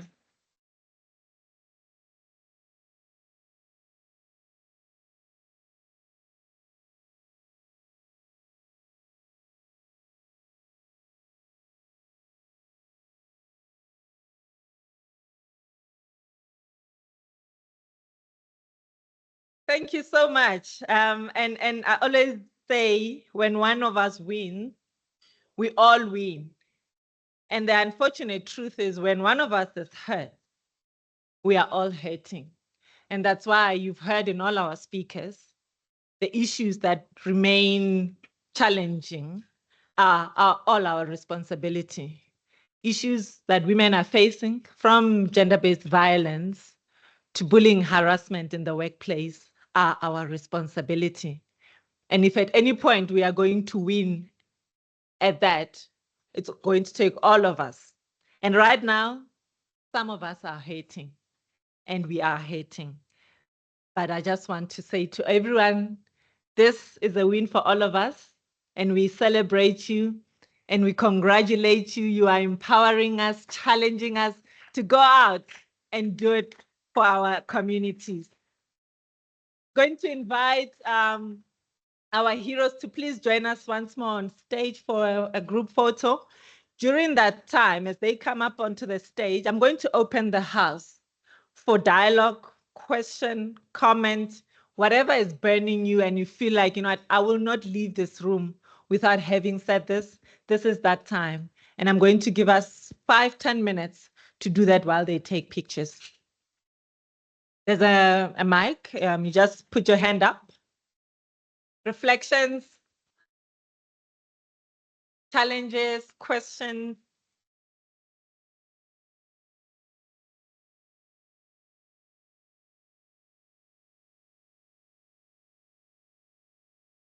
You come, yes, with. And please bring your certificates with. Thank you. I'm hearing Takazelo. We can praise them. I don't know there's Takazelo, but I hear there's Mtungwa. Ala.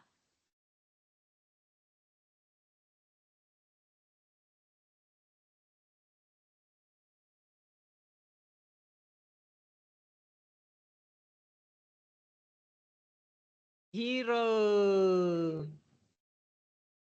Re.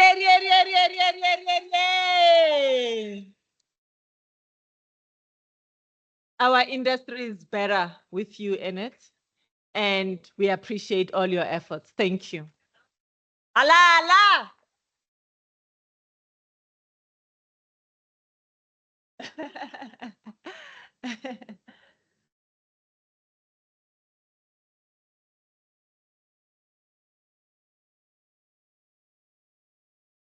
Okay, we go to doctor. Okay, awesome.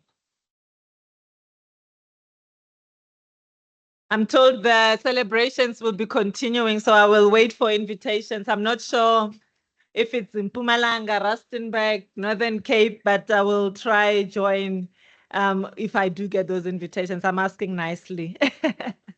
But I do hope you go out and you celebrate this milestone. It is great, and it's worthy to be celebrated.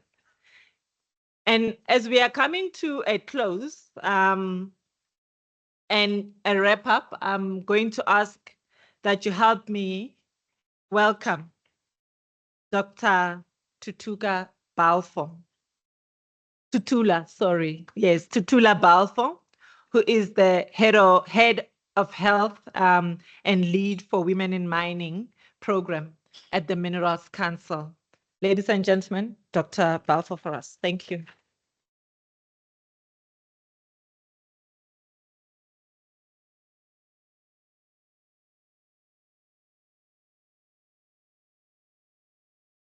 Thank you very much to our program director, who's been leading us very well today, Mukha Liati. She said, I can practice and practice, but then Dumi said she took a year, so I think I'm still allowed, which means heroine. And of course, it's a great name for today because we have the Shiros, heroines. Also on the question of names, you know, Tutula and Tutuka are very, very close. Tutuka is a Zulu name. Tutuka is usually for gentlemen, and it's about progress. Tutuka, Tutukisa. And mine is Tutula. It's a historical person name. You can look it up. You know, a very important. She caused a war between two kings. Yeah.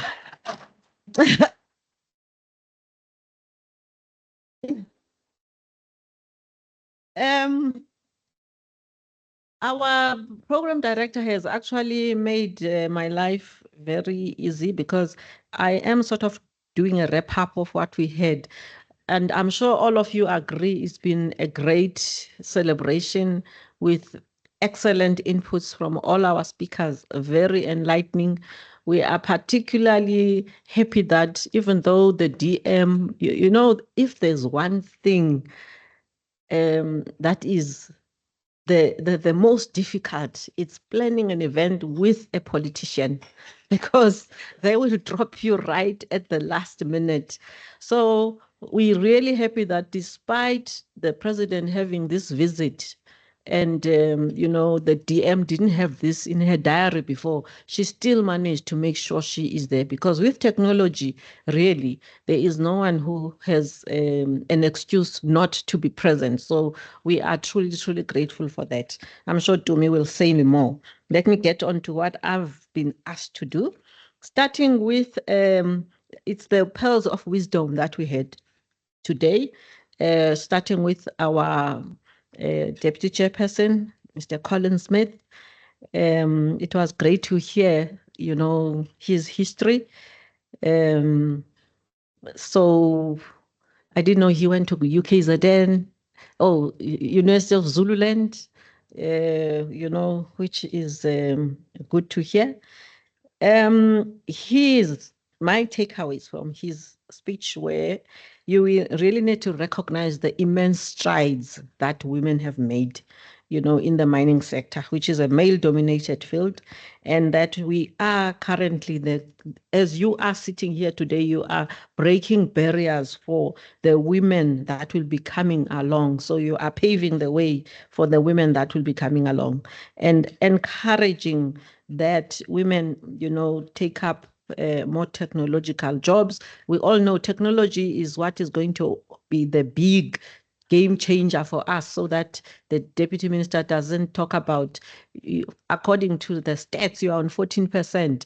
We definitely, and in fact, already in mines which are more mechanized, there's far more women. And we know that part of the reason we are not making as much progress as we would like is the highly physically demanding work that's still required in some of the mines.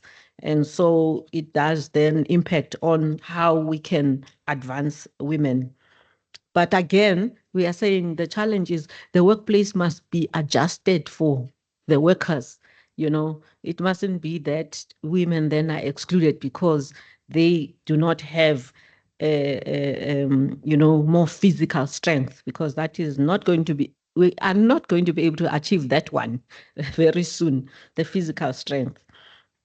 And lastly, it was for the next generation, the future is yours. Very positive image, a message about the future is yours, and the path has been paved by the strong women we are here.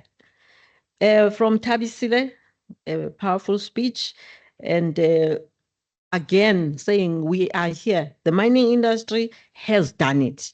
And I think that's a positivity that's been coming through today. And we are no longer visitors. You know, we came as visitors, but we are no longer visitors. We are here to stay. And she touched on the issue of daycare facilities, which definitely would assist a lot of women in being able to work in this industry.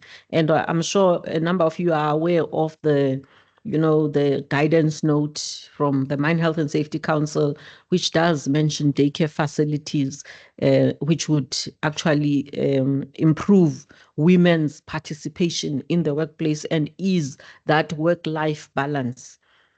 SADC issues. I thought that's something maybe we really need to think about, that the SADC and continental issues must be part of sustainability. And therefore, most of us here, or I should be saying you, because I'm not a sustainability practitioner, but most of you here as sustainability practitioners need to look at how the broader issues, you know, of the continent are part of what you are addressing.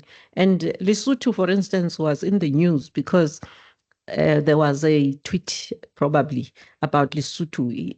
Is there such a country which is Lesotho? And one of our colleagues was saying that actually Lesotho is the biggest exporter of jeans, that is denim. And Lesotho is encircled by South Africa. And so when I'm a big champion for Lesotho, a one-person crusade. You know, when people say, no, there's no jobs and therefore all these other people, I'm saying, but Lesotho is like within South Africa. So what are we expecting that they should be doing? And Tabsila did mention illegal mining, and we all know that it's got a Lesotho component in that. So it's about finding sustainable solutions, which are also taking the reality of, you know, our SADC and African issues into account. I thought, however, that encapsulation of we are 19%.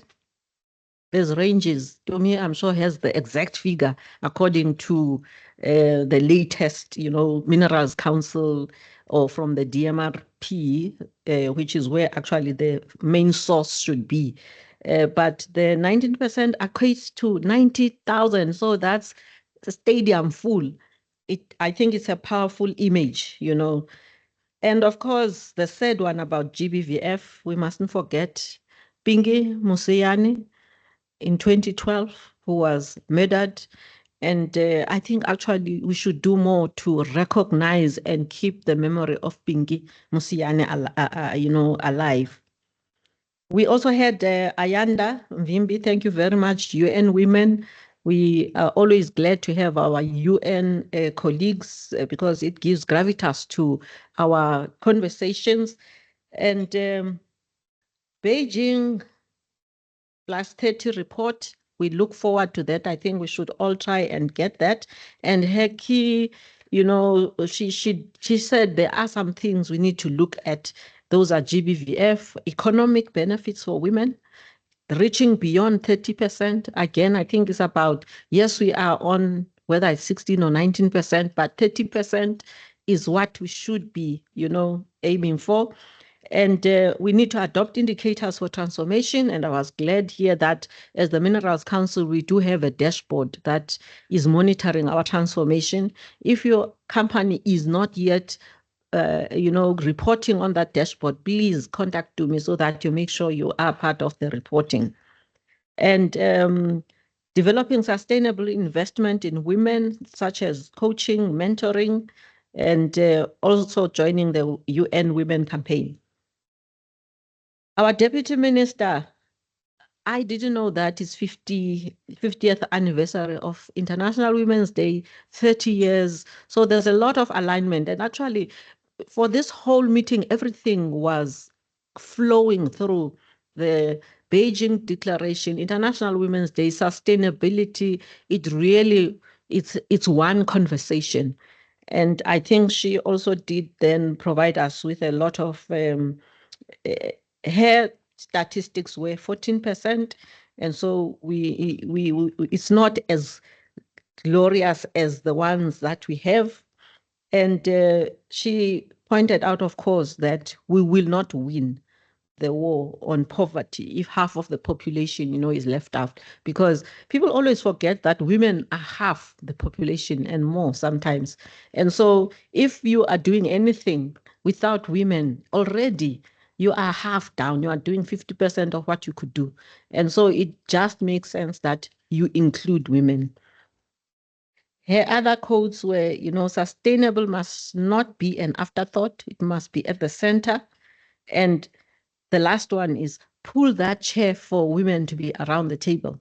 So I think it also links to what Tabsil was talking about, which is women also do empower each other. And so it is about pull that chair so that, you know, women can be around that table. I think we have had very good insights from our presenters, and I would also like to congratulate all the winners of the sustainability heroes and the great work that they have done. And maybe again, because no one will thank me, also thank. In fact, there will be someone who will thank, but I think I would particularly like to thank Tumi for pulling together once again a great event. This is an annual event. It's in our calendar. In fact, we were saying, you know, whatever, you know, we are doing at Minerals Council, it is known March around this time. It's International Women's Day, and it goes with this great celebration of our women and what they are doing. So thank you very much. I do hope that, all of those inputs are things that you are also going away with. And for us at Minerals Council, the challenge will be how to pick up on some of these and see that we are taking them forward. Thank you.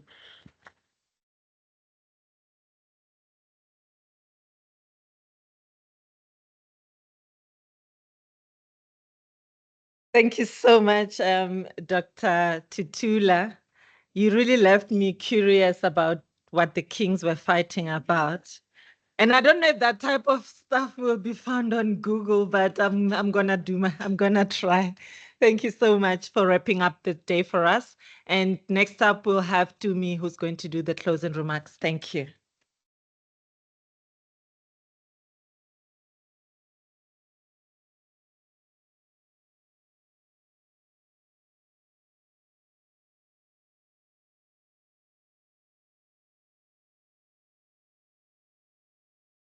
Good morning, everybody, officially, and thank you, Program Director.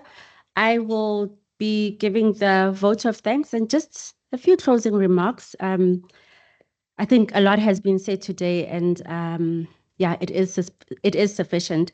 So I will just request my colleague, Stefina Mudau, to please assist me in handing out the gifts that we have for our speakers. Stefina Mudau is the head of environment at Minerals Council.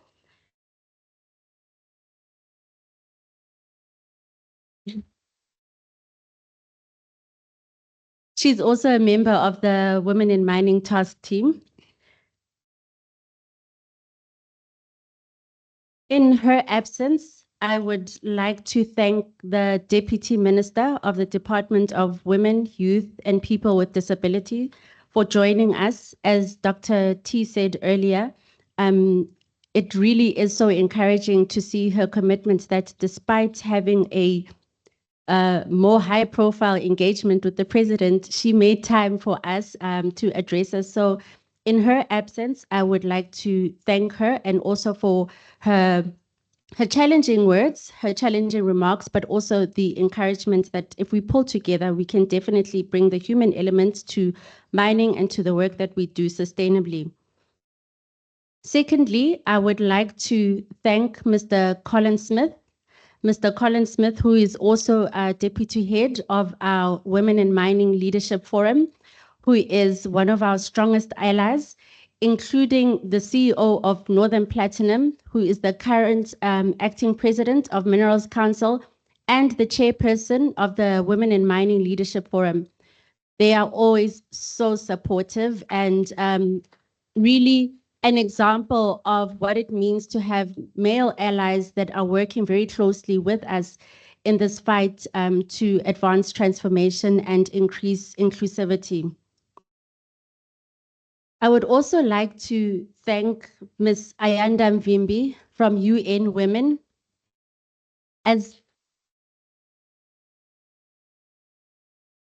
Yes, please may you come to the front. Apologies. As Dr. T said, we're so honored to have UN Women present to celebrate with us today. It does give us gravitas. We're playing in the big leagues now.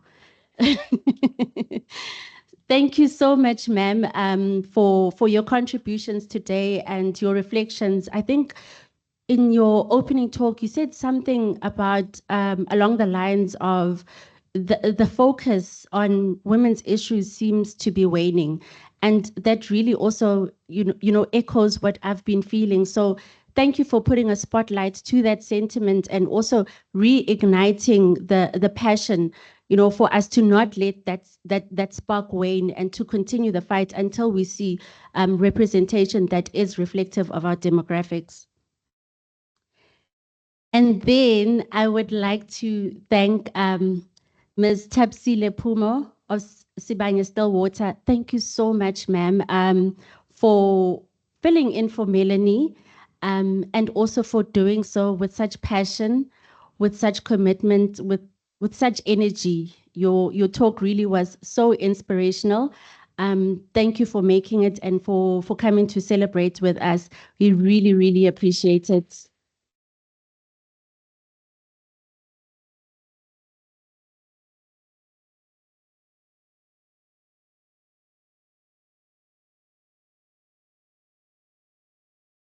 I'd also like to thank my colleague, Mr. Dushendra Naidu. Unfortunately, he's had to leave our session this morning due to an emergency. Dushendra Naidu is the head of safety and sustainability at Minerals Council.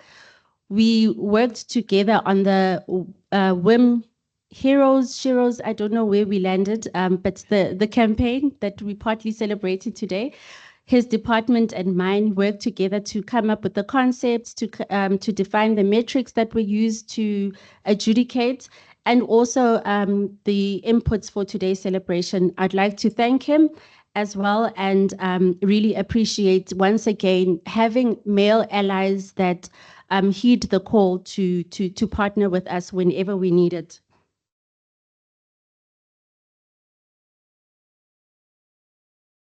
I'd like to thank my boss, Dr. Tutula Balfour, or Dr. T as I call her, for her support, her continued support, for her guidance, and for just being a woman that really champions women's issues, but not just women's issues.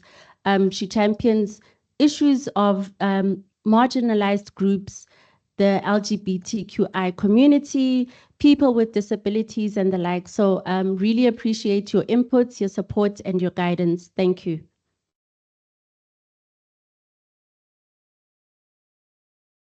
And then I would also like to, let me see, this is in no order of importance, but I'd like to thank, first of all, the people that nominated our heroes that we are celebrating today.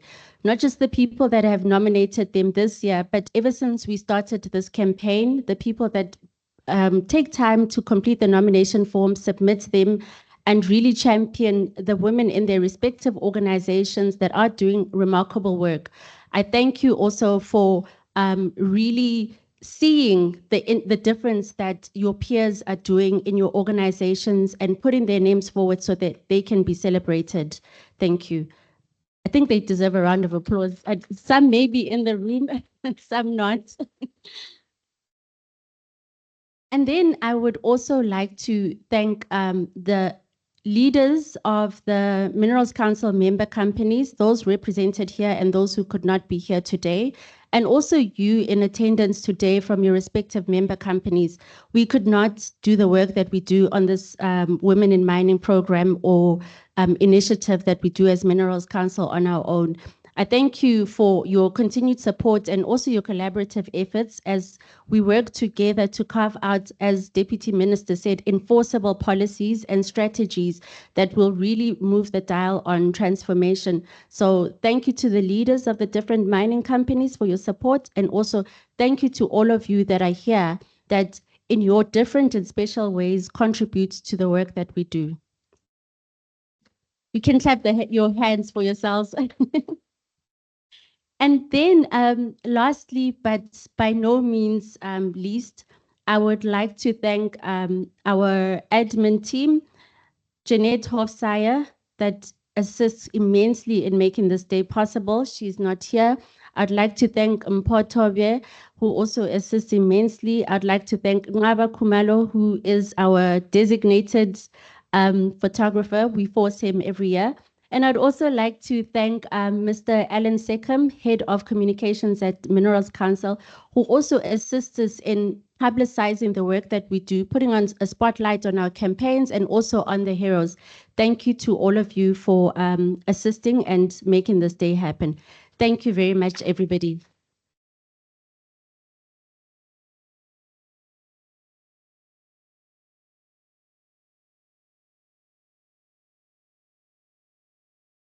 Oh my goodness.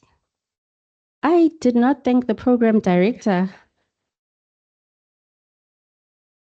Breakfast is on me. Thank you to Mokhaliadi Siabela. I said it perfectly, Dr. T. Mokgaliadi Siabela, who is a CPM manager at Anglo, but also deputy chairperson at WIMSA, so Women in Mining South Africa. Thank you so much for walking this road with me and the exceptional job that you did this morning, despite the hiccups and the challenges. You handled it like a champ. Thank you so much.